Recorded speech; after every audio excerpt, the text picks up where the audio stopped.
여러분 안녕하십니까? 여수 MBC 뉴스데스크입니다. 제8대 여수시 의회가 지난 1년을 돌아보며 가불 지역 의원들 간 분열된 모습을 보인 데 대해 고개를 숙였습니다. 그러면서도 여수시의 일부 공무원들의 일탈과 함께 각종 현안에 대한 소극적인 행정을 비판하며 의회의 감시와 견제 기능을 강화하겠다고 밝혔습니다. 김주희 기자가 보도합니다. 제8대 여수시의회는 지난 1년 동안 의결기관의 한계를 넘어 금오도 해상교량 건설 사업의 주도적인 추진 등 여수의 비전을 선제적으로 제시했다고 자평했습니다. 의회 인사권 독립과 관련해서도 무난하게 조기 연착륙한 것으로 평가했습니다.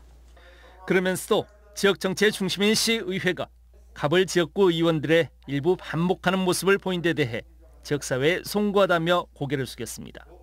이런 비판이 나올 것에 대해 정말 저 의장으로서는 송구스럽게 생각합니다.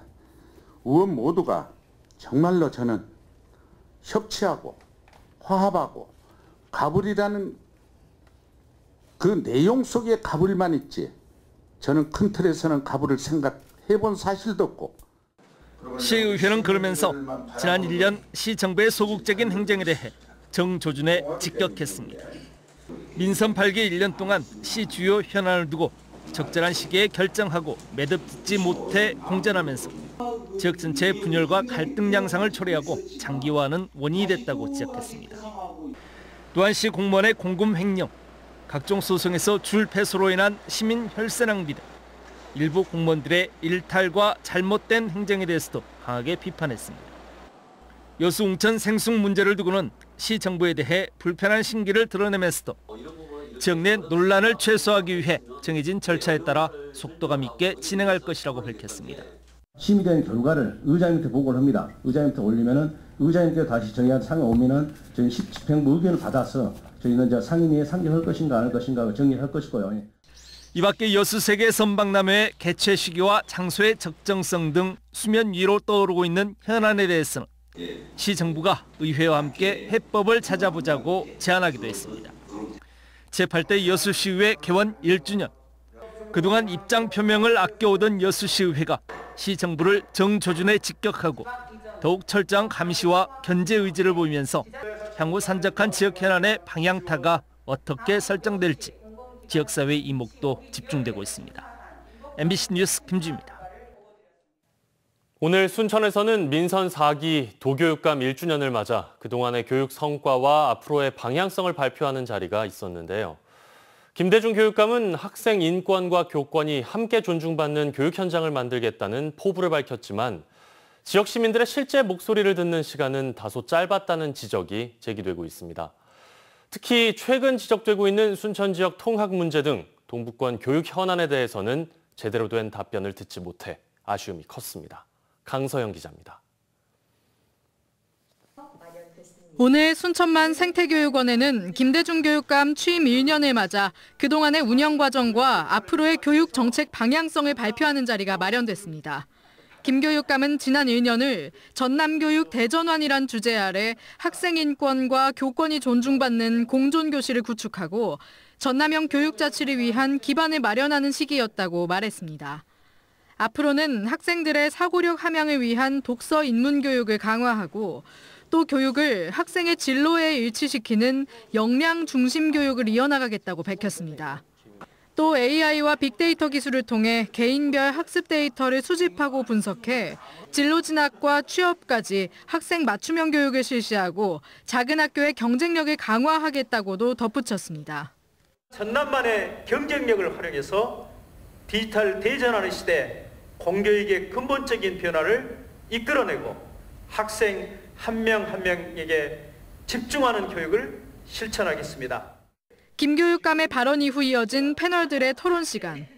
교육 대전환에 앞서 교원들의 직무 만족도를 개선하고 추락한 교권을 먼저 회복해야 한다는 논의가 주로 이루어졌습니다. 하지만 교육 방향에 대한 실제 동북권 지역민들의 질의응답을 받는 시간은 다소 짧았습니다.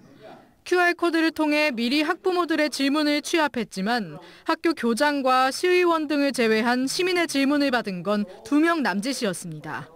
특히 얼마 전 보도된 동부권의 교육 현안인 순천 지역 초등학생 통학 문제와 관련해서도 교육청은 이후 과정에 대해 정확히 밝히진 않는 상황.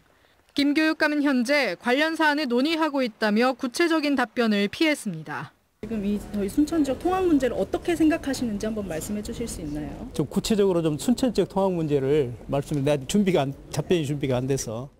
민선 사기 1년 김대중 교육감이 시행한 적지 않은 전남교육 성과와 함께 지역 현실에 맞는 교육 현안에 대해서도 보다 많은 관심이 필요해 보입니다. MBC 뉴스 강서영입니다. 여수시가 지역 수산물의 안전성 확보를 위해 검사와 검증을 강화합니다. 여수시는 일본 후쿠시마 원전 오염수 방류에 따른 지역 소비자들의 불안을 해소하고 어업인들의 피해를 예방하기 위해 이달부터 방사능과 중금속, 항생물질 등 지역의 수산물에 대한 안전성 검사를 대폭 확대할 계획입니다. 특히 안전성 검사를 연간 160건 이상으로 확대하고 방사능 검사도 관내 생산 또는 판매 단계의 수산물을 수집한 뒤 검사를 의뢰해 안전성 여부를 확인할 방침입니다. 휴일과 정년 같은 근로 조건, 월급을 받으면서 일하는 분들에겐 아주 민감한 부분이죠. 국내 대기업을 중심으로 주 5일제 근무 형태 변화와 정년 연장 등 변화의 바람이 불고 있는데요. 아직까진 초기 단계지만 지역에서도 노동 환경 변화에 대한 논의가 더 활발해질 것으로 예상됩니다. 한신구 기자의 보도입니다. 코스피 시가총액 1위로 국내 주식시장을 선도하는 삼성전자. 지난달부터 주 5일제 근무에 익숙했던 근무 형태에 변화를 주는 의미 있는 실험을 시작했습니다. 광주 공장을 비롯한 전 사업장에서 월 1회 주 4일제 근무에 들어간 겁니다. 매달 필수 근무 시간을 채워야 하고 교대 근무 형태의 생산직은 아직 예외로 한다는 단서는 붙었지만 급여일이 낀 주 금요일에는 회사 눈치를 보지 않고 쉴 수 있는 근거가 마련된 겁니다. 몇 달만 지나고 정착이 되면 가족과도 또 계획적인 여가 활동 계획도 수립하고 풍요롭게 여가 생활을 즐길 수 있는 그런 시간이 많아질 것 같습니다. 워라밸을 추구하는 근로자와 단축과 유연근무 등을 단계적으로 도입하면서 추가 수당 등 비용을 줄이려는 사측의 이해가 맞아떨어져서인데 오랜 동안 노동계의 주요 이슈의 하나였던 주 4일 근무제가 삼성전자를 시작으로 본격화되고 있는 겁니다. 특히 이 같은 움직임은 지난 2003년 주 5일 근무제를 처음 시행한 금융권은 물론 다른 기업들의 근무 형태에도 어떤 식으로든 변화의 바람이 불 것으로 예상됩니다. 올해 임단협을 시작한 기아자동차와 현대자동차 노사는 정년 연장을 놓고 의견 충돌이 불가피합니다. 노조 측이 임금 인상과는 별도로 현재 60세인 정년을 국민연금 수령 직전인 64세까지 늘릴 것을 교섭안으로 제시해놨기 때문입니다. 퇴직 이후 고령화 노후 대책이 필요하여 국민연금 수령 전년도까지 전년 연장을 요구하고 있습니다. 사측은 아직 수용할 수 없다는 입장이지만 정부의 국민연금 개혁 방침과 맞물려서 올 임단협에 최대 쟁점으로 부각되고 있습니다. 한편 내년도 최저임금을 놓고 노동계와 재계는 올해도 법정 심의 기간을 넘겨 맞붙어 있는데 양측의 간격이 워낙 커서 상당한 진통과 후유증이 예상되고 있습니다. MBC 뉴스 한신구입니다. 광양시가 지난달 말부터 전세 사기 피해 접수 상담 창구 운영을 시작한 가운데 현재까지 총 4건의 피해 신고가 접수된 것으로 확인됐습니다. 광양시 관계자는 중마동을 중심으로 전세 사기 피해 문의가 꾸준하게 들어오고 있다며 절차에 따라 피해 지원과 상담 등을 안내하고 있다고 밝혔습니다. 피해 세입자는 전라남도의 조사와 국토교통부의 심의를 거쳐 전세 사기 피해자로 공식 인정되면 무이자 전세 대출, 긴급 복지 등 여러 가지 지원을 받을 수 있습니다. 전남의 학교 중 절반은 1급 발암물질인 성면 건축물을 보유하고 있는 것으로 나타났습니다. 여수 환경운동연합이 공개한 전라남도 학교 성면조사 정보공개 청구 자료를 보면 도내 초중고 866곳 가운데 45.4%인 393곳에 성면 건축물이 존재하는 것으로 드러났습니다. 특히 여수는 성면 건축물을 보유한 학교가 54곳으로 전남에서 가장 많았습니다. 여수 환경운동연합은 성면 철거 과정을 투명하게 감시하고 안전지침을 어기는 철거업체에는 엄격한 처벌이 필요하다고 주장했습니다. 2019년 고흥군청이 신청사로 이전하고 옛 군청 자리에 600년 전 관할을 복원한 역사문화공원이 조성됐습니다. 군청이 빠져나가면서 원도심 공동화를 걱정했던 인근 주민들에게는 문화와 휴식을 제공하는 공간으로 기대를 모으고 있습니다. 최우식 기자입니다.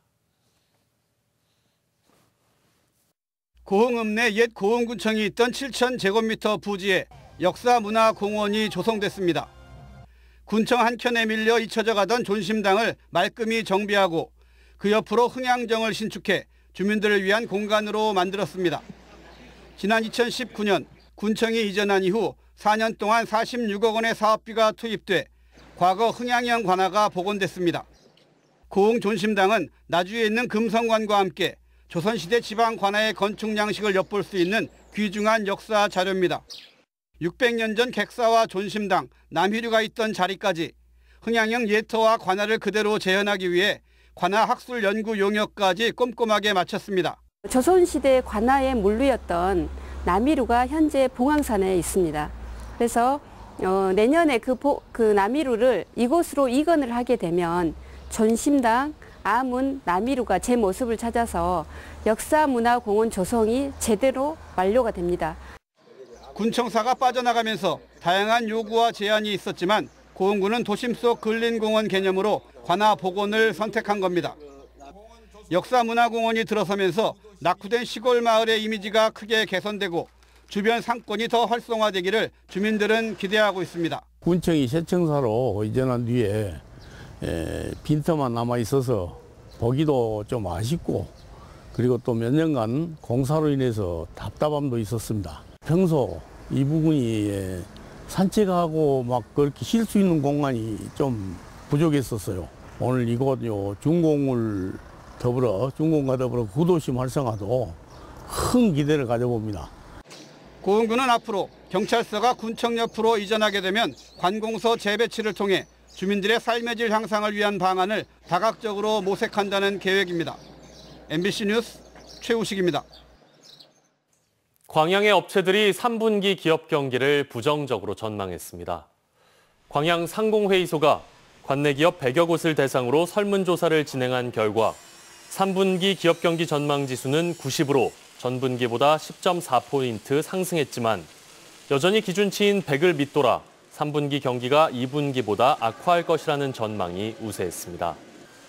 경영 실적에 부정적인 영향을 미치는 요인으로는 고물가와 원자재 가격 상승이 27%로 가장 많았고 내수 소비 둔화가 18%, 고환율 지속이 12%로 각각 뒤를 이었습니다. 폭염이 계속되고 있는 가운데 오늘 여수 곳곳에서 화재가 잇따랐습니다. 오늘 오전 9시쯤 여수 국가산업단지의 한 석유화학 공장에서 불이 나 40분 만에 꺼졌습니다. 이 불로 공장 일부가 불에 탔고 인명피해는 없었습니다. 앞서 새벽 5시 45분쯤에는 여수시 선원동의 한 아파트에서 불이 나 연기를 흡입한 주민 8명이 병원으로 이송됐습니다. 경찰과 소방당국은 전자레인지에서 불이 난 것으로 보고 정확한 화재 원인을 조사하고 있습니다.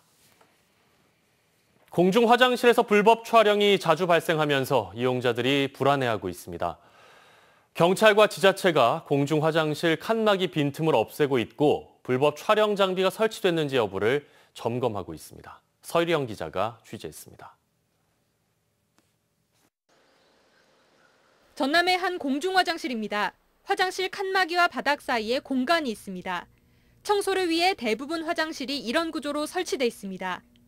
하지만 이 빈 공간을 통해 불법 촬영이 전국적으로 잇따르면서 이용자들은 불안해하고 있습니다. 불쾌하기도 하고 왜 그런 걸 설치하는지 이제 이해도 안 되고 마음도 안 좋고 그랬죠. 공용 화장실 이용하는 것도 좀 꺼려지게 되고. 화장실 들어갔을 때 이제 뭐가 나사라던가 이런 것들이 헐겁게 됐다던가 이러면 저거 카메라 설치한 건 혹시 아닌가? 최근 공중 화장실 내 안심 스크린 설치가 늘고 있습니다. 보시는 것처럼 이곳은 화장실 칸 사이 공간이 모두 막혀 있습니다. 불법 촬영 예방을 위한 시설물입니다. 하단부를 카메라로 촬영할 수 없게 칸막이를 나눈 안심 스크린이라고 해가지고 예, 아니 이렇게 넣을 수 없게 핸드폰을 들어갈 수 없게 만든 범죄 예방 시설물입니다. 경찰과 지자체의 공중화장실 점검도 강화되고 있습니다. 열감지 카메라를 이용해 혹시나 있을지 모를 불법 촬영 기기들을 확인하기도 합니다. 비상벨 작동 여부도 공중화장실 내 주요 점검 대상입니다. 범죄 예방 시설물 설치를 통해 범죄 발생이 크게 줄었고 공중화장실을 이용하는 고객의 약 84.6%가 화장실 이용에 만족을 하고 있으며 경찰은 지자체와 함께 공중화장실 내 안전시설물 설치를 확대하고 점검을 더욱 강화하기로 했습니다. MBC 뉴스 서희령입니다.